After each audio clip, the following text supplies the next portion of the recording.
Do you understand, Bakata? Police not let me go home. Not quite. It's just a matter of bail. When your husband raises the money, then... Ahmed does not want to. He does not try to get money. That's not true, Yamil. He rang me first thing this morning to say he was worried about you. He feels that he failed you. No, I fail. Old ways are hard to leave, yes? Yes, I'm sure they are. But Ahmed's main worry is that you won't eat. He tells me you've been on a hunger strike. Now, don't you think it'd be much happier if you gave up all that nonsense? Please, you let me talk on the telephone one more time. I tell Ahmed I follow only new ways, new laws now, yes? Yes, I think that's an excellent idea. And try not to worry. It won't be too long before your trial. Oh, you are a good person, Mrs. Reynolds. I will not worry anymore. But I must work. I should be in laundry. Yes, of course. But let's arrange this phone call first, shall we? What the hell do you think you're doing, Patterson? What's it look like? It looks like you're heading for a charge. Now get back to work. Yes, sir, Herr Commandant. I said move. Don't do that. You might just get me all upset. And then I might just accidentally tell Reno about you and Mr. Mo. Look what you made me do, Patterson. That's just a sample of what you're going to get if you try to blackmail me again. Is that clear? Yes. Louder. Yes, Miss Ferguson.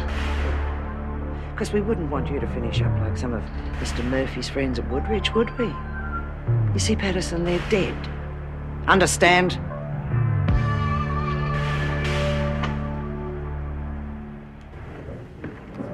You all right? Terrific. I feel as though the butterflies are playing a football match in my stomach. Good morning, Mrs. Morris. Oh, good morning. This is a friend of mine, Chris Sutton. How do you do? Bit of moral support, eh? You could say that. It's all right for me to be with her. Oh, certainly. Unless the judge calls a close court. Mrs. Morris, you won't be allowed in until you give evidence. Yes, yes, I know. It won't be too long, though. I'm calling you early in the piece.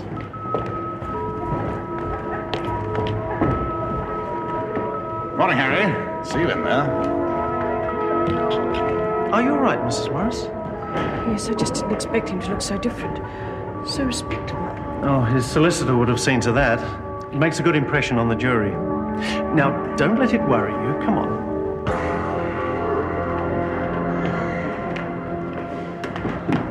Well, don't think about it. That's the best way.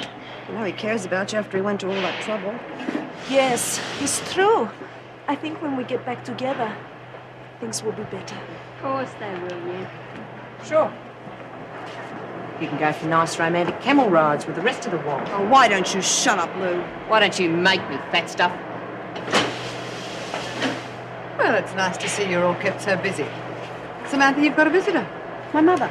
Actually, she says she's your sister. A sister? Hey, great! Well, says I wish I had a sister. Parents couldn't make the same mistake twice, kid. She does not like you? Don't know what's up her nose. If she can't get along with me, who can she get on? Little Dicky Bird told me you didn't hand over your buyout. Or pay your insurance. That's right, Kelly. And there's no way you're getting anything from her. You're just wasting your time. It's no way to talk to your top dog. Now, is it? I don't remember any election. As far as I'm concerned, Myra's still in charge. Desmond's in the hospital. And somehow, I don't see you or any of your gutless mates making the grade. So, I reckon that makes me it. Especially since the freak's so ready to help me. Now shift your fat, Bryant. No way. Okay. Suit yourself.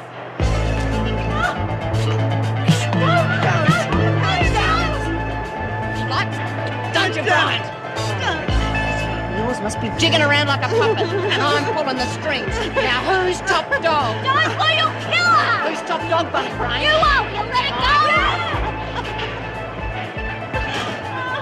Hey, fat stuff. This is no time to take a rest. We've got work to do.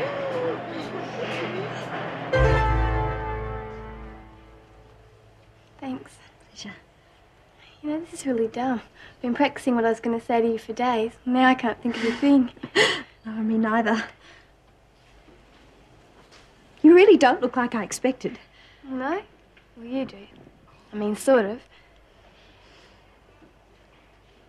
How's my mum? Is she better? She's great. I mean, she's still not well. That's why she couldn't come in today. But she's on the mend. I wish I could see her. Well, you will. I mean, 6 months isn't very long, is it? You can have a huge party when you get out of here. Got lots of friends for you to meet. Do you like Prince or Michael Jackson? I don't know. I'm not sure. Tell me about my mum. Oh, did I tell you about Nellie? She's my dog. Got her for my 5th birthday. She's a bit long in the tooth now. Something's wrong, isn't it? No, of course not. Supposing I got out tomorrow, or maybe even next week. But you couldn't, could you? I mean, they wouldn't let you out so soon. She's sicker than you're telling me, isn't she? Look, Sal, I've got to know. I've waited so long for this. Please tell me. There's nothing to tell. Honestly, Sam, things are going to be just great. Right. He was the leader of the two.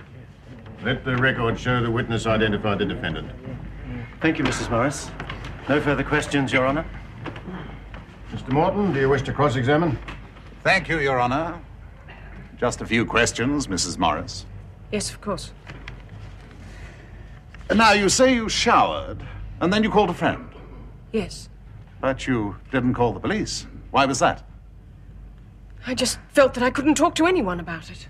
But you talked to a friend. Yes, but... You talked to a friend, but you couldn't talk to the police, despite the fact that you are a trained prison and probation officer? And you knew, didn't you, that the correct procedure was to call the police immediately? I just wasn't ready. Oh, I see. And when you were ready, as you put it, did you tell the police that you knew my client? No! Why not? Well, because it's not true. Isn't it a fact that you had met my client several times and had, in fact, already had sexual intercourse with him? No! That's a lie! I'd never seen him before. Objection, Your Honor. The question is improper and irrelevant. Objection sustained. Continue, Mr. Morton. Mrs. Morris, you live alone? Yes? And you are divorced from your second husband? Yes, but... And since your divorce, you have had several, shall we say, liaisons with various men. Well, I... Objection, Your Honor. Counsel is well aware that Mrs. Morris's private life is totally immaterial in this case. I take your point. Mr. Morton? Your Honor, I'm certainly not seeking to dig dirt, if you will, for the sake of influencing the jury. But my client's case rests on the fact that the witness was not only a willing partner, but did in fact initiate the sexual act. Very well, Mr. Morton. But I warn you, I expect your questions to remain within the proper bounds of propriety. Naturally, as Your Honor pleases.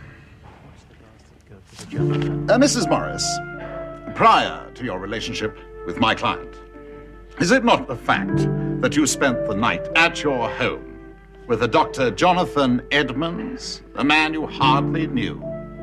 Yes, but... And immediately after your relationship with my client, you entered into a romantic attachment with a Mr. Philip Cleary, now deceased. That has got nothing to do with this. Answer the question, Mrs. Morris. He was my friend. Nothing more. May I remind you that you are under oath, Mrs. Morris? I know that. Then I'll ask you again. No. I've already answered you. I am not the guilty one. I'm the victim.